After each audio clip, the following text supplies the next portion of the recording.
Morning, good afternoon, good evening everyone, जिस भी वक्त पे आप हमें देख रहे हैं। Welcome to electron classes. Today we are going to start with 10th class. हम पहला टॉपिक करेंगे जी real numbers. What we are going to start in real numbers. सबसे पहले हम डेफिनेशंस करेंगे, नेचुरल नंबर से स्टार्ट करके टिल रियल नंबर्स तक जाएंगे। Then will do the fundamental theorem of mathematics. After this will prove today what is how to prove a irrational number to be a irrational number. Irrational number है क्यों, वो आज हम prove करेंगे जी। तो इसी के साथ हम अपना टॉपिक शुरू करते हैं जी कि पहले सबसे पहली चीज़ जो है जी वो है नेचुरल नंबर। फर्स्ट चीज़ है natural number. What natural number basically means the numbers that starts with 1 2 3 and they are going till up to infinity. Let me clear you one thing. What is infinity? Infinity is something that is not defined at all. We can't define the number. It means it is endless quantity.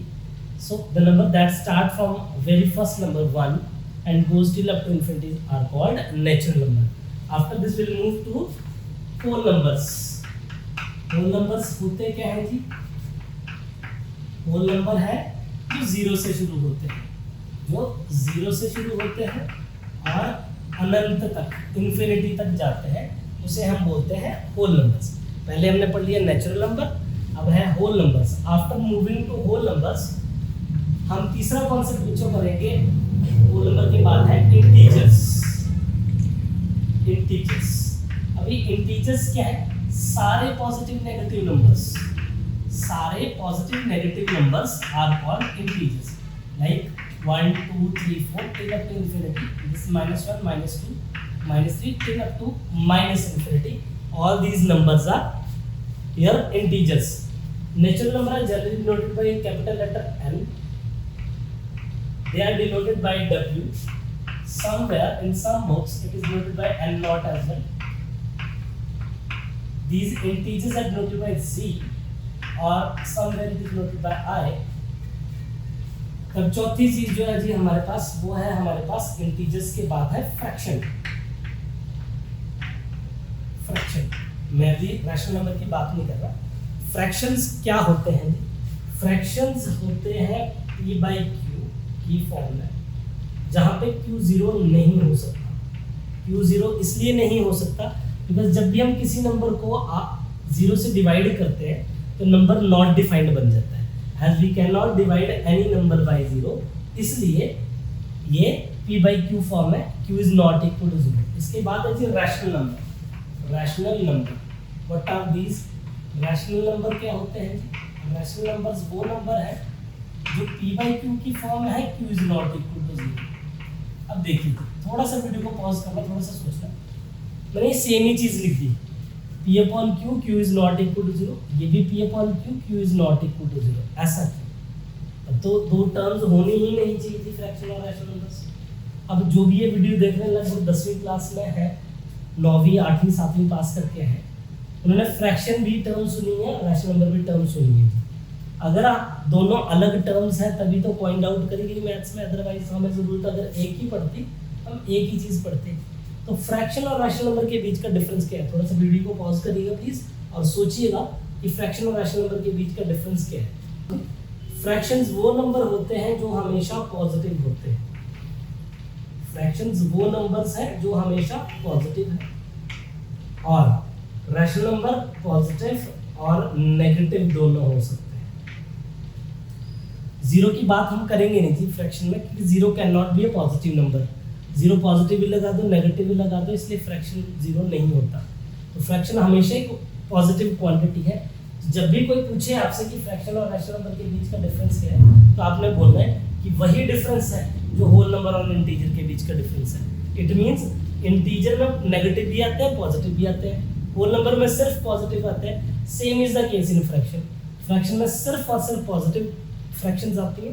Fraction मतलब p by q की form है, numerator denominator, और rational number में भी p by q की form में ही आते हैं। अगर p इज न्यूमरेटर, p क्या है हमारे पास? न्यूमरेटर, और q जो है हमारे पास उसे बोलते हैं डिनोमिनेटर। अब न्यूमरेटर डिनोमिनेटर सबको पता है, फिर भी इसे बोलते हैं कॉन्सिक्वेंट, एंटीसीडेंट एंटीसीडेंट और इसे बोलते हैं कॉन्जिक्वेंट, इसे बोलते हैं कॉन्जिक्वेंट। सारी चीजें आपको साथ साथ क्लैरिटी बनती रहे, सो दैट आप थ्रू आउट क्लासेस में कोई चीज स्किप ना करो, तो इसलिए हम सारी छोटी छोटी चीजें आपको साथ साथ में बता रहे हैं। इसके बाद आता है जी हमारे पास रैशनल के बाद एक टर्म है जी हमारे पास इर्रेशनल नंबर। क्या टर्म है जी? Irrational number. What that irrational number means, इस तरह के नंबर को हम तीन नंबर्स की कैटेगरी में कैटेगराइज करते हैं, तीन कैटेगरी में कैटेगराइज करेंगे जी। पहला होगा इर्रेशनल नंबर हमारे पास pi, P I, pi. This is nothing but, pi is nothing but circumference upon diameter. This is pi. Circumference upon diameter. This is pi. Second is the number like square root 2, cube root 3. जिन भी number का perfectly square root, cube root, fourth root या nth root नहीं निकलता उन्हें हम irrational number बोलते हैं। मींस, और जिनका स्क्वायर रूट, क्यूब रूट नहीं निकलता, जैसे क्यूब रूट ऑफ 7 भी नहीं निकलेगा, क्यूब रूट ऑफ 9 भी नहीं निकलेगा, स्क्वायर रूट 9 एग्जिस्ट करेगा, तो वो इरेशनल नहीं है, वो रैशनल है। और अंतिम कैटेगरी जो इसकी है वो है नॉन टर्मिनेटिंग नॉन रिपीटिंग, ना तो खत्म हो ना रिपीट हो, non terminating and non repeating, non terminating non repeating. What it means, ना खत्म हो और ना ही रिपीट हो। मींस अगर मैं लिख रहा हूँ 1.25 255 255 डॉट डॉट डॉट डॉट, अब कैलकुलेटर में आप स्क्वायर रूट 2 टाइप करिएगा तो जितने भी डिजिट्स का आपका कैलकुलेटर होगा साइंटिफिक, तो 11-12 डिजिट के बाद तो नंबर से रिपीट कोई नहीं होगा। Same is the case in non terminating and non repeating. फिर दो डिफरेंट चीजें क्यों दी कि ये स्क्वायर रूट निकला है, नॉर्मल नंबर्स हैं जी। अब और भी बड़े सारे एग्जांपल जैसे 0.50 500 500 dot dot dot, means number कोई रिपीट नहीं हो रहा। सर अगर रिपीट हो जाए तो बेटा इनके ऊपर बार लग जाता है, तो रैशनल नंबर की कैटेगरी, जैसे 5.32 बार, ये रैशनल नंबर की कैटेगरी में आ जाए। और ये इरेशनल नंबर में सिर्फ ये तीन ही नंबर्स रहेंगे, pi, non terminating non repeating, square root, cube root, etcetera etcetera etcetera. और लास्ट में जो सब तरह के नंबर्स हैं उन्हें हम क्या बोलेंगे बेटा, जो सब तरह के नंबर्स हैं उन्हें हम क्या बोलेंगे, रियल नंबर्स। क्या बोलेंगे? Real numbers. सारे जो ऊपर अभी तक हमने नंबर्स पढ़े वो एक ही कैटेगरी में कैटेगराइज हो जाएंगे, रियल नंबर्स, और generally noted by the capital letter R, capital letter R, इन्हें हम बोलेंगे रियल नंबर्स। एक बार मैं साइड होके आप स्क्रीनशॉट लेके इसको कॉपी कर लेना जी। फिर उसके बाद अगला चीज मैं एक फ्लो चार्ट से, एक डायग्राम से आपको सारा कंपाइल कर देता हूँ। जो अभी तक हमने पढ़ा जी, सबसे पहले क्या पढ़ा जी, एक पढ़ा हमने नेचुरल नंबर, एक पढ़ा हमने होल नंबर्स, एक पढ़ा हमने इंटीजर्स z, फिर पढ़ा हमने रैशनल एंड इररेशनल। रैशनल को इधर रखो, रैशनल वाला बोला इधर, इररेशनल वाला बोला इधर, ये इररेशनल हो गया। और सबसे लास्ट में सबको मिला के क्या बन गया बच्चों, ये बन गया रियल नंबर्स, ये बन गया रियल नंबर्स। अब कभी आपको नहीं बोलेगा जी, नेचुरल नंबर 1 से शुरू होंगे, होल नंबर में 0 एक्स्ट्रा आएगा और बाकी सारे 1 2 3 4, इंटीजर में पॉजिटिव नेगेटिव सब, पॉजिटिव नेगेटिव सब, रैशनल में p/q की फॉर्म में सारे, इररेशनल में तीन कैटेगरी के कैटेगराइज्ड नंबर, पाई, एनटीएनआर, एनटीएनआर मतलब नॉन टर्मिनेटिंग नॉन रिपीटिंग, और यहाँ पे हमारे पास square root, cube root 1 number है, स्क्वायर रूट 2 एटसेट्रा, और रियल नंबर सबके पापा जी। एक कैटेगरी और है बच्चों, वो थोड़ी जब आप प्लस वन में जाओगे उस कैटेगरी को बोलते हैं कॉम्प्लेक्स नंबर। ज़्यादा डिटेल में मैं आपको बता नहीं रहा, लेकिन ये कॉम्प्लेक्स नंबर, फिर दुनिया खत्म ना, दुनिया के सारे नंबर्स खत्म, इसके बाद कोई नंबर दिए नहीं गए। इन नंबर्स को बोलते हैं complex number. They are generally denoted by z letter, a plus iota b की फॉर्म होती है। इनको बाद में डिस्कस करेंगे सभी हम, लेकिन रियल नंबर तक आपको कंप्लीटली आना चाहिए। सबसे पहले फंडामेंटल थ्योरम ऑफ आर्गुमेंट, पहली चीज जो है वो है fundamental theorem of arithmetics.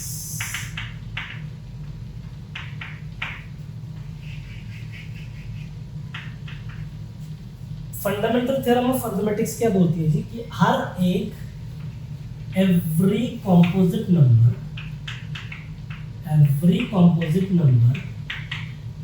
can be written as the product of primes, apart from the order we take the primes. means दुनिया का हर एक कॉम्पोजिट नंबर जो है जी हमारे पास, जैसे कोई भी कॉम्पोजिट नंबर सबसे 6 लेते हैं तो इसको 2 3 की फॉर्म में लिख सकते हैं हम. 2 multiplied by 3 means every composite number can be written as 2 into 3, 3 into 2 या 1 into 2 into 3. और 1 into 2 into 3 लिखने की जरूरत नहीं है because 1 is neither prime nor composite. तो हर एक कॉम्पोजिट नंबर को प्राइम की फैक्टर. अब जिस बच्चे को प्राइम कॉम्पोजिट का पता नहीं है, एक क्यों तरीका है, प्राइम वो है जिनके 2 फैक्टर्स हैं, एक फैक्टर है 1 एंड एक इटसेल्फ फैक्टर है. Number itself is a factor. और कॉम्पोजिट क्या है, नंबर्स जिनके 2 से ज्यादा फैक्टर है, more than 2 factors. It means 1 जो है वो ना प्राइम है और ना ही कॉम्पोजिट है. 1 ना ही प्राइम है ना कॉम्पोजिट है, क्योंकि प्राइम नंबर के लिए भी 2 फैक्टर होना जरूरी है. 1 के लिए 2 फैक्टर्स है नहीं, 1 का खुद एक ही फैक्टर है, इसलिए 1 ना तो प्राइम है ना कॉम्पोजिट है जी. और what about your this composite number, इसके 2 या 2 से ज्यादा फैक्टर्स होते हैं जी. अब फंडामेंटल थ्योरम ऑफ अरिथमेटिक को एक बार फिर से रिकैप करके वाइंड अप करते हैं. हर एक कॉम्पोजिट नंबर को प्रोडक्ट ऑफ प्राइम की फॉर्म में लिख सकते हैं. जितना बड़ा कॉम्पोजिट नंबर कंसीडर करना 125 लिया, फैक्टर्स बनाए, बन के factors ultimately at the end of 5 into 5 into 5 आ गए जी. तो प्राइम के प्रोडक्ट में फिर से हो गए जी. तो इन्हें क्या बोलते हैं, composite number. Every number can be written as the product of the prime. जैसे आपके एनसीईआरटी में एग्जांपल है 32760. इसके लिए आप कंफर्टेबली फैक्टर्स बना सकते हैं. 2 1 are 2, 2 6 are 12, ये आ गया जी. 2 8 1 9 0, 2 4 0 9 5. बनाते चलो जी. 5 8 are 40, 5 9 are 5, 5 9 are 45. ऐसे आप कंटिन्यू करते रहे इसको. तो so many prime numbers you are getting while factorizing this.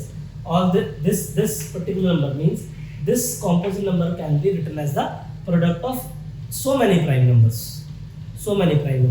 Simply we can say, थोड़ा बहुत मैथमेटिकल भाषा में आपको समझा दूं कि जैसे सपोज करते हैं कॉम्पोजिट नंबर को आप डिनोट करते हो P से या Q से. Q is equals to P1 first prime की पावर N1, सेकंड प्राइम की पावर N2, थर्ड प्राइम की पावर N3 और ऐसे चलता रहेगा Pn की power Nn. This is what your fundamental theorem says. Fundamental mathematics theorem says कि हर एक composite number, this is composite number and all these are your prime numbers and these are the powers of your prime numbers. This is what we concluded from fundamental theorem of arithmetic. ये जरूर हो सकता है कि इस बार के course में ये हटा दी गई हो, लेकिन आपको बेसिक चीजें सारी पता होनी चाहिए. हम सारी चीजें कवर अप करके चलेंगे जी करिकुलम में. तो स्क्रीनशॉट साथ साथ लेते चले आप प्लीज जब भी आपको मौका मिले, और लेक्चर के बाद नोट्स जरूर बनाने हैं आपने. इसके बाद है जी हमारे पास फंडामेंटल थ्योरम ऑफ अरिथमेटिक के बाद कुछ चीज़ों को प्रूव करना है एनसीईआरटी के एग्जांपल्स में कि prove that this can not and with 0, this can never and with 0 और 6 और 7, बट 0 ही आपके कोर्स में. तो 0 जब भी किसी नंबर से एंड होते हैं तो कैसे प्रूव करते हैं उसको, एक बार एग्जांपल लेते हैं. जैसे example 1 of NCERT, check whether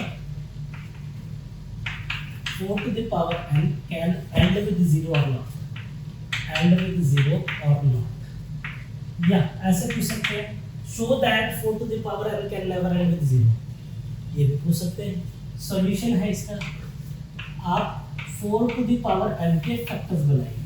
क्या बनेगा बच्चों, 2 की पावर 2 की पावर n मींस 2 की पावर 2। अब 0 उसी के एंड में आएगा। अब 10 के फैक्टर्स बना, 10 के फैक्टर्स 2 और 5 होंगे, तो 0 सिर्फ उन्हीं के एंड में आएगा जिसमें 0 और 2 और 5 2 हो। लेकिन the numbers that have factors, the numbers that have factors in the form 2 to the power n into 5 to the power m, n comma m कोई नेचुरल नंबर से बिलोंग करने वाली चीजें हैं। The numbers that have factors in the form 2 to the power n into 5 to the power n can end with 0. Can end with 0. But 4 to the power n does not contain, as you can see, does not contain 5 to the power n as its factor. As its factor. Therefore, 4 to the power n can never end with 0. Never end with 0. अब आपको बच्चों exercise में एक सवाल मिलेगा जिसमें 4 to the power n की जगह पे 6 to the power n लिखा है। 4 to the power n की जगह पे 6 to the power n लिखा है, तो आपने एज इट इज फैक्टर बना लेंगे। लेकिन wording same as it is है, उसमें भी 5 नहीं होगा, उसमें भी 5 नहीं होगा। इसके बाद हम करेंगे जी एलसीएम एचसीएफ की बात है। उससे पहले आप एक कॉपी कर लीजिए प्लीज एक बार। एलसीएम और एचसीएफ निकालेंगे तो वो कैसे निकलेंगे, इधर ही देख लेते हैं थोड़ा सी जगह।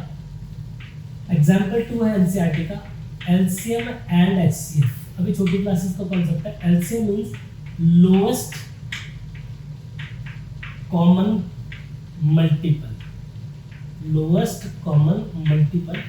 This is highest common factor, highest common factor. LCM lowest common multiple, HCF is highest common factor. अब हमें निकालने 6 और 20 के लिए LCM and HCF of 6 and 2।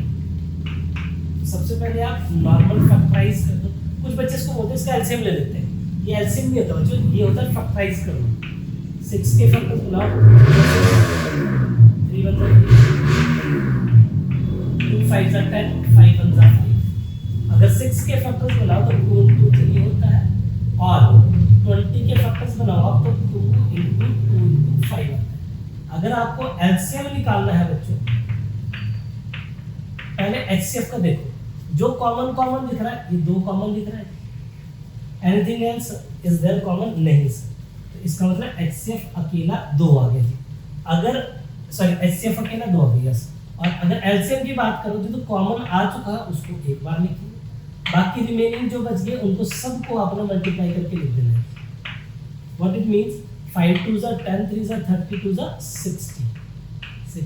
एक और इंटरेस्टिंग चीज है जी, क्लाउड बना के मैं आपको दे रहा हूं कि एलसीएम को जब एचसीएफ से मल्टीप्लाई करते हो तो प्रोडक्ट ऑफ नंबर्स आता है, प्रोडक्ट ऑफ 2 नंबर्स, 2 नंबर्स का प्रोडक्ट होता है। अगर पहले नंबर को आप ए मानते हो दूसरे को बी मानते हो तो वो प्रोडक्ट ऑफ 2 नंबर्स आता है। चेक करें जी, 2 into 60 is 120, 6 into 20 is 120। Check भी हो गया सवाल।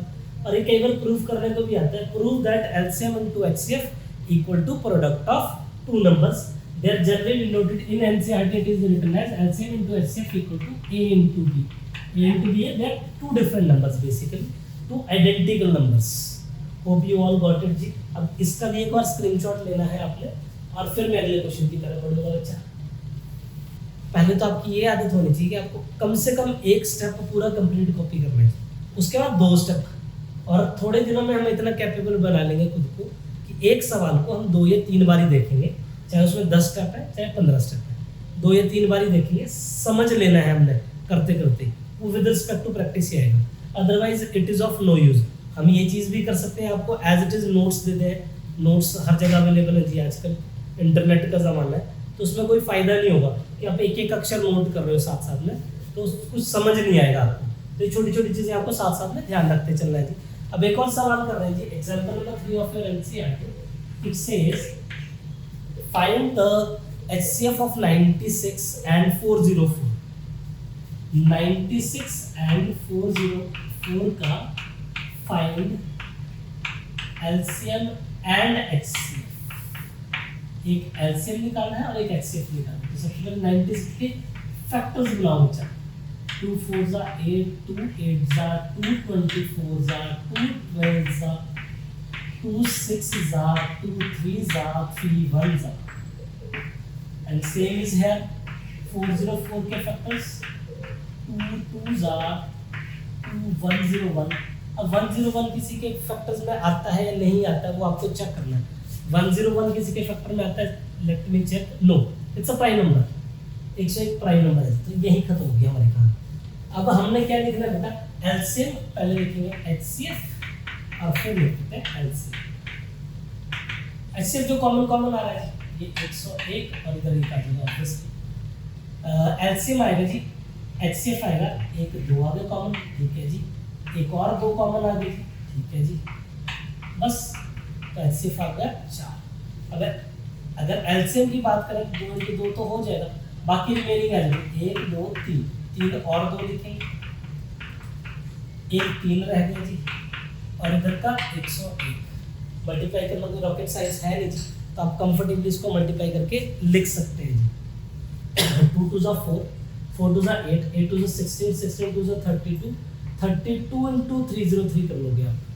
32 into 303 डू बाय योरसेल्फ, डीपी बाय डू बाय योरसेल्फ। छोटी छोटी मल्टीप्लाइज आप करते चलोगे। अब वेरीफाई करना भी आपको आता है बच्चा, कैसे करते हैं, LCM into HCF equal to product of 2 numbers. ये भी वेरीफाई करा देना, प्रोडक्ट ऑफ 2 नंबर्स। सबसे पहले आप इनका प्रोडक्ट कर देना, उसको 1 मान देना और एलसीएम को एचसीएफ से साथ मल्टीप्लाई करके आप कंफर्टेबली मल्टीप्लाई कर सकते हैं बच्चों।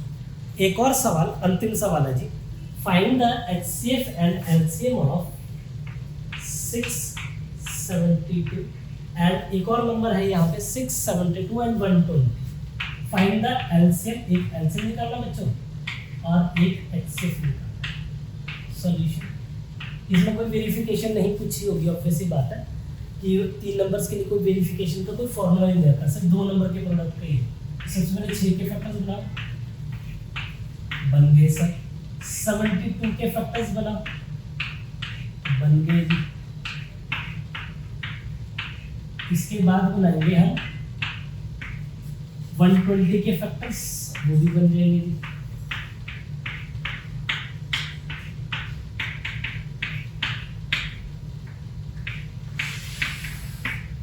वो भी फैक्टर्स बन जाएंगे जी। अब अगर मैं एलसीएम निकालना चाहूँ, अगर मैं एचसीएफ निकालना चाहूँ, एचसीएफ क्या आएगा जी, 1 2 3 सब में कॉमन जी, 3 3 3 सब में कॉमन जी। एचसीएफ आ गया बच्चों 6, एचसीएफ आ गया बच्चों 6। अब एलसीएम की बात करते हैं, 2 into 3 तो एज इट इज लिख दिया आपने, पहले से सर्कल करके रखा हुआ है, या आप अंडरलाइन भी कर सकते हैं इनको, ये तो लिख दिया एज इट इज। बाकी रिमेनिंग जो है वो भी लिख देना बच्चा, 2 2 2 2 एक बार, 2 2 एक बार और 3 5 मल्टीप्लाई करें, 5 2 जा 10 10 10 3 जा 30 30 3 जा 90 90 4 जा 360। तो आ गया एलसीएम और ये आ गया HCF. This is the end of your topic. मिलते हैं जी अगली क्लास में, फिर take care, bye bye. Like, comment, and subscribe.